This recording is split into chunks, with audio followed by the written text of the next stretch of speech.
tal? Buenas tardes. Saludo a todas las personas que nos ven y nos escuchan en YouTube por el canal del Colegio de Bioética y Terapia del Estado de Jalisco y por las televisoras que nos transmiten. Mi nombre es Gloria Pérez y estaré en este espacio compartiendo con ustedes información relevante, oportuna y veraz, con un enfoque bioético para que desde la comodidad de donde usted se encuentre podamos conversar sobre temas de interés para toda nuestra audiencia. Esperando que las personas que nos ven y nos escuchan puedan participar activamente en este programa desde nuestra página de Facebook, Temas de Bioética. Entrando en tema el día de hoy, les comento que el cáncer está reconocido como un importante problema de salud pública debido a la alta frecuencia de casos y su impacto económico y su trascendencia social. En la actualidad, el tratamiento de cáncer es multimodal, por lo que la cirugía juega un papel importante, pero no exclusivo, y muchas veces la combinación de la radioterapia y de la quimioterapia permite patrones de cura y control de la enfermedad mucho mejores que cada una de ellas por separado. Para platicarnos específicamente cuál es la función de la anestesia dentro del área oncológica, se encuentra con nosotros una eminencia en la materia, el médico cirujano y partero egresado de la Universidad de Guadalajara de la generación 2003-2008, con especialidad en anestesiología por la UNAM, cursó su posgrado de alta especialidad en anestesia oncológica en el Instituto Nacional de Cancerología, ha laborado en instituciones privadas y asociaciones sin fines de lucro. Actualmente funge como profesor adscrito del área de anestesiología en el Instituto Nacional de Cancerología. Doctor José Abraham Favela Barragán. Un honor tenerlo con nosotros, doctor. ¿Qué tal? ¿Cómo está? Buenas noches. Bienvenido a su programa Temas de Bioética. ¿Cuál sería la función del anestesiólogo en las cirugías del paciente oncológico? Muchas gracias por la invitación, lo agradezco. Para mí es un honor por poder estar aquí con ustedes y que se realice esta entrevista. Desde mi punto de vista como anestesiólogo, yo creo que todos, si nos ponemos a pensar, cuando han sido llevados a cirugía, piensan mucho que el cirujano, de cómo van a operar, y a veces la anestesia es la que nos genera más miedo que la cirugía en sí. Y bueno, para mí esto es una oportunidad muy valiosa de poder compartir ese tipo de aclarar dudas o compartir en realidad en qué se enfoca en la parte de la anestesiología. Algo que me gustaría agregar a la introducción que tú diste es que actualmente, en estas fechas, algo que tiene que entender la población general es que cuando se les haga un diagnóstico de cáncer, no se les tendrá que venir a la mente la palabra muerte. Ya no es como 10 años, 20 años, 50 años atrás. Actualmente, hay una alta posibilidad de cura de las enfermedades oncológicas, y esto gracias por los tratamientos que se implementan. Bien lo decías tú, nuevos medicamentos en quimioterapia, la nueva combinación o elecciones para dar radioterapia y sin duda la cirugía, que hoy por hoy es la piedra angular para tratar el 90% de las enfermedades oncológicas. Todo paciente que tiene un tumor sólido, porque hay que reconocer que decir cáncer es un grupo muy extenso y variado de enfermedades. Tenemos cáncer de mama, cáncer de estómago, cáncer de piel, y no todas son directamente, se tienen que llevar a cirugía. Aquellos tumores sólidos, o sea, que son una bola y que se tendrá que retirar, bueno, pues esos se tendrán que llevar a cirugía. Obviamente, para que se pueda hacer la cirugía, el paciente tendrá que estar bajo una técnica anestésica, ya sea que solamente duerman una parte de su cuerpo o que lo duerman en su totalidad. Algo muy importante y que es completamente diferente a cualquier otro tipo de cirugía por cualquier otro diagnóstico, es que nosotros no nos podemos dar el lujo de andar suspendiendo a los pacientes o retrasar su cirugía. Al momento que el paciente recibe un diagnóstico de cáncer, a partir de ese momento se tiene que estadificar en qué estadio está el paciente. Un ejemplo, si el paciente se encuentra en un estadio 2, ese paciente, a partir de ese momento, va a tener 6 semanas para poder iniciar su tratamiento oncológico, llámese quimio, radio o cirugía. Si pasan más de esas 6 semanas y el paciente por algún motivo no recibió su tratamiento oncológico, lo más probable es que la enfermedad ya avanzó y la terapéutica que se le había planteado a lo mejor ya no va a ser la indicada para ese escenario y para ese estadio. Entonces, algo muy importante el paciente oncológico que se programa cirugía es que en esas 6 semanas tenemos que prepararlo para que pueda llevarse a cabo su cirugía y podamos intervenir de forma más oportuna con base a ese estadio. Y pues bueno, la función del anestesiólogo, tenemos que buscar, tenemos que hacer una valoración inicial, ver cuáles son sus condiciones clínicas previas a la cirugía, ver cuáles, detectar aquellas que se puedan optimizar, mejorar, como podría ser recomendaciones en el estado nutricional. Si el paciente fuma, pues pedirle que deje de fumar, porque eso tiene un papel muy importante al momento que es llevado a cirugía, si toma alcohol, si tiene actividad física o no tiene actividad física. Y algo muy importante que quiero transmitir. Normalmente, todos los pacientes que tienen cáncer, por la misma enfermedad o por efectos secundarios de los tratamientos, van a haber ciertas secuelas, ¿no? Que muchas náuseas, muchos vómitos, y que esto a lo mejor pueda impactar directamente en el estado nutricional del paciente. Bueno, a diferencia de otros tipos de diagnósticos, si el paciente, un ejemplo, va a ser operado de una hernia, y si el paciente tiene náuseas, pues bueno, a lo mejor buscas que hasta que se le quitan las náuseas puedo llevar a cirugía, ¿no?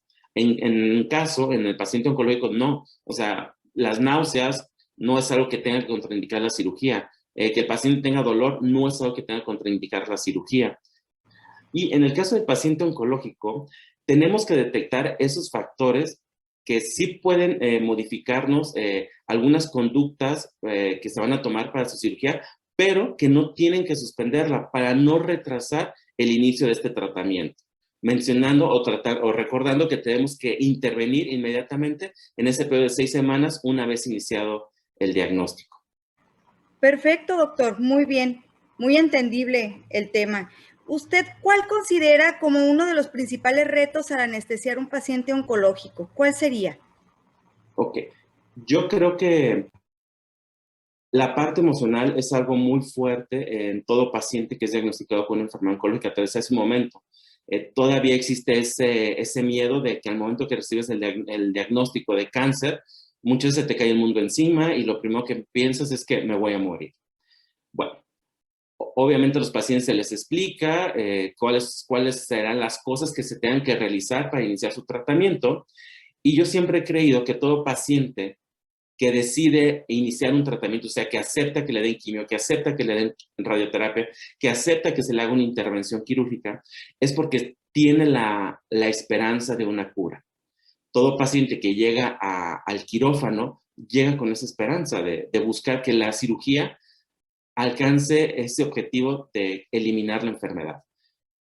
Yo creo que ese es el reto más importante de dar, uno como anestesiólogo, darle continuidad a esa esperanza del paciente, o sea, que todo sea un éxito al momento de la cirugía, que una vez que se esté llevando a cabo la cirugía, mantener todo controlado, que su presión esté bien, que su temperatura esté muy bien, que la cantidad de suero que le estemos poniendo también sea la correcta, para que tenga el menor número de complicaciones y el paciente pueda alcanzar este éxito. Algo también muy importante del paciente con cáncer, a diferencia de otros escenarios, es que normalmente son intervenidos, o sea, se realiza la cirugía y posterior a la cirugía se tendrá que iniciar esquemas de quimioterapia. También existe un periodo de tiempo de que finaliza la cirugía a que el paciente tenga que iniciar el esquema de quimioterapia para que se pueda alcanzar ese éxito. Normalmente es un periodo de 8 semanas. Una vez que fue el evento quirúrgico, posteriormente en esas 8 semanas se tendrá que iniciar la quimioterapia para tratar de asegurar ese éxito entre las dos técnicas, cirugía y quimioterapia. Si pasan más de 8 semanas, conforme vaya pasando el tiempo, va disminuyendo la probabilidad de éxito o de alcanzar esa cura. Entonces, todo dentro de ese ambiente perioperatorio, tendremos que, como anestesiólogos, proteger al paciente y evitar que no vaya a haber complicaciones, para que el paciente se recupere lo más pronto posible de la cirugía y que pueda ser egresado de manera más pronta del hospital para que en un periodo de 8 semanas esté en condiciones de poder iniciar su quimioterapia. Muy interesante, doctor Abraham. ¿En base a qué se toma la decisión de transfundir? ¿Cuándo transfundir y cuánto transfundir? Eso es un tema actualmente muy controversial para todos los que nos dedicamos al área oncológica. Por una parte, existe información científica donde se ha relacionado que el hecho de transfundir a un paciente puede asociarse a que empeore la enfermedad oncológica. Es una teoría, no se ha logrado demostrar al 100% de que existe una relación causa-efecto, pero sí se han visto ciertas observaciones que el transfundir pudiera asociarse que el paciente, su enfermedad oncológica, evolucione de manera negativa. En los pacientes oncológicos tendremos que ser muy asertivos en qué momento se beneficia más de una transfusión. Y los criterios están muy bien establecidos por diferentes instituciones internacionales. Actualmente, en el escenario de un paciente con cáncer, si un paciente se identifica que los niveles de sangre están bajos, no es inmediatamente indicación de transfusión. Habrá que ver el estado clínico de nuestro paciente. Si el paciente tiene, un ejemplo, los niveles normales de hemoglobina tendrán que ser mayores a 12. Si el paciente está por abajo de 12, tiene 10 o tiene 8, pero el paciente puede hacer sus actividades diarias normales sin fatigarse. Si el paciente no refiere sensación de que le falte el aire, si el paciente no le late rápido su corazón, entonces es un paciente que su cuerpo se adaptó a esos niveles bajos de hemoglobina. Entonces no existe una urgencia por transfundir. Pero si el paciente tiene por abajo de 12 su nivel de hemoglobina y el paciente se fatiga, siente sensación de que le falta el aire, su presión arterial está baja o su frecuencia cardíaca está muy elevada, son criterios que tendremos que transfundirlo porque está en riesgo la integridad de nuestro paciente. Bueno, un paciente oncológico que va a ser llevado a cirugía, tendremos que seleccionar cuál es el mejor momento para la transfusión. Se ha estipulado que el paciente puede entrar con niveles bajos de hemoglobina, o sea, la anemia no es un criterio para suspender la cirugía. Y esto es muy en relación con lo que mencionaba anteriormente. Pero el momento más idóneo para transfundirlo será una vez que termine la cirugía. Pero bueno, dentro de todo el tiempo quirúrgico, no podemos tener un control absoluto sobre todos los desenlaces. Entonces, si durante la cirugía existe un sangrado importante, bueno, ahí en ese momento se tendrá que iniciar la transfusión, porque hay una indicación clínica, ¿de acuerdo? Pero bueno, si todo sale muy bien con su cirugía, no hay un sangrado significativo, el momento ideal para transfundirlo será una vez terminada la cirugía. Doctor, hemos escuchado un término el cual es absolutamente desconocido para nosotros y quisiéramos, si usted nos hace favor de aclararnos, ¿qué es la TIVA y en qué caso se decide utilizar? Ok. La TIVA, a grandes rasgos, la anestesia general, cuando tenemos que dormir completamente a los pacientes, se va a clasificar en dos áreas. Una que va a ser utilizando medicamentos, que son los gases anestésicos, y la otra opción es pasar los medicamentos directamente por la vena de una forma continua durante toda la cirugía, ¿sí? Entonces, la TIVA son las siglas en inglés para hacer referencia a esta técnica, donde tú vas a mantener al paciente dormido, pasándole medicamentos directamente por su vena durante toda la cirugía, sin utilizar gases anestésicos. ¿Por qué es importante esta parte?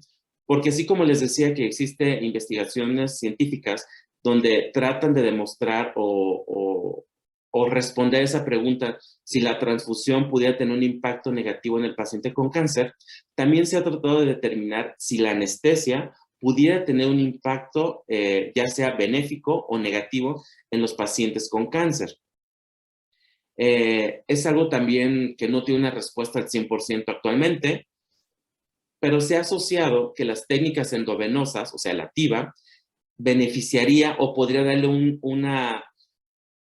un escenario protector al paciente por ese momento que está bajo cirugía. Esto debido a los medicamentos que se utilizan para la anestesia. Obviamente, quisiera aclarar que actualmente no se podría decir que la TIVA sea la técnica ideal para todos los pacientes con cáncer, porque no lo es, no se ha logrado determinar ese punto. Se sugiere ciertas investigaciones que pudiera ser y que tendría ciertos beneficios para los pacientes. Y bueno, yo creo que aquí lo importante, y a veces algo que yo siempre hago en mi práctica como médico es, a ver, si yo fuera paciente, ¿cómo me gustaría ser tratado? ¿O qué me gustaría que me ofrecieran? ¿O qué me gustaría que se actuara en mí? Entonces, lo mismo aplico para mis pacientes, o sea, me pongo en su lugar y si yo sé que existen algunos medicamentos, en este caso las técnicas endovenosas o la TIVA, que sugiere que pudiera dar cierto beneficio de protección al paciente con cáncer, pues ofrecérselo a los pacientes para tratar de seguir cuidando, que esa ilusión con la que llegan los pacientes a quirófano de alcanzar esa cura, seguir esa misma línea. Muy bien, doctor. Pues es algo muy importante, ¿no? Lo que menciona, de ponerse en el lugar del paciente y tratar de anteponerse a las necesidades o a los deseos, pues, del paciente. Eso es muy importante. Doctor Abraham Favela, ¿qué le gustaría aportar para concluir el día de hoy? Bueno,